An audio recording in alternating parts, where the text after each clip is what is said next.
Guys মা এখানে বড় একটা কালো কড়াই বসিয়ে দিয়েছে আর এখানে হবে কি গাইস মাটন আর তার সাথে এখানে মা কুচিয়ে নিচ্ছে কি আস্ত পেঁয়াজ আর এটা এখন ভালো করে ফ্রাই হবে কি।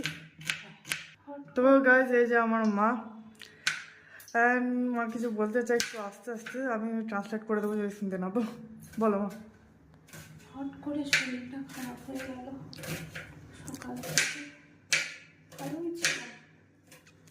জলটা খেলাম, জল খাওয়ার আগে বমি বমি পাচ্ছিল দুইবার।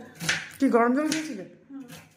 তারপর একটু গরম জল খেলাম, মানে ভিতরে ওই ইয়েটা একটু পরিষ্কার হচ্ছে। হ্যাঁ অনেকক্ষণ পরে হয়তো খেয়েছি জলটা। তাহলে ওই টনিকটা খেয়েছো মা? কি ওই টনিকটা কালকে খাবে। হ্যাঁ অনেকদিন খাওয়া হচ্ছে। সকালবেলায় খেতে হবে, খালি পেটে খেতে হবে। উপরে থাকলে তো খাওয়া হতো, উপরে যেহেতু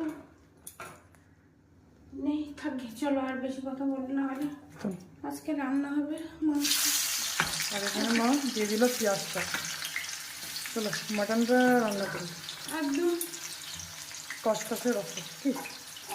সিম্পল না, পাতলা ঝোল করবো। হ্যাঁ মানে ওই এগুলো দেখাতে হবে না। তো গাইস চলো আজকে মাটন রান্নাটা আমরা তৈরি করি পাতলা ঝোল পাতলা করে। চলো তো গাইস এখানে দেখতে পাচ্ছ মা এখানে ভালো করে এটাকে কী বলে নাড়িয়ে দিচ্ছে। আর চলো এটা কিছুক্ষণের জন্য একটু ভাজতে রেখে দিই।